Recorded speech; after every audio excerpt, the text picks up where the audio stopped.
everyone, Sean Crawford here with RMS again. Just want to show you, so the first line of filtration, just how you take that apart and service it. This is going to be a backwash filter. It's going to have pistons on it, so that's what's actually pressurizing and making sure that the filter backwash itself. So you'll take that out.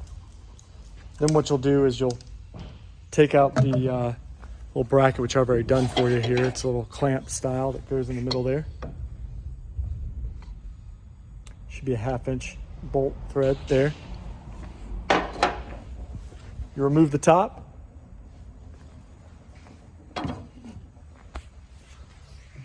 This is the piston that's driving it up and down. So this is actually what's the driving force for the backwash filter.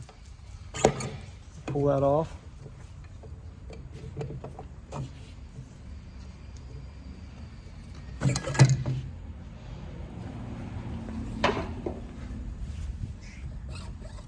This is what you'll see.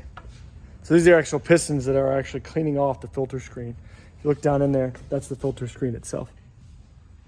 And you can take that out and clean it whenever you need to service it if it's not cleaning itself off.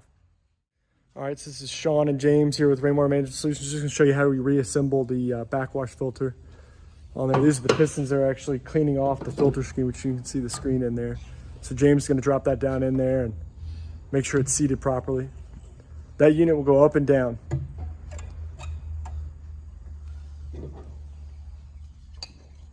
There's the bracket that holds it on. And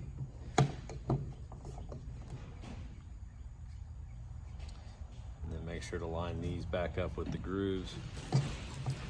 Rest back down on there. There you go. See how that spins once you put it down on there? It's always good, like James did, so he pulled it up and down a little bit, so that's pistons moving. And the only other thing is there's 4 tick marks around the top and the bottom. It is intended to be lined up with those marks. Make sure it's not offset. After you do that, you'll have these metal clamps, or these plastic clamps that will actually go on the side like that, and a bolt that will go in there and feed in.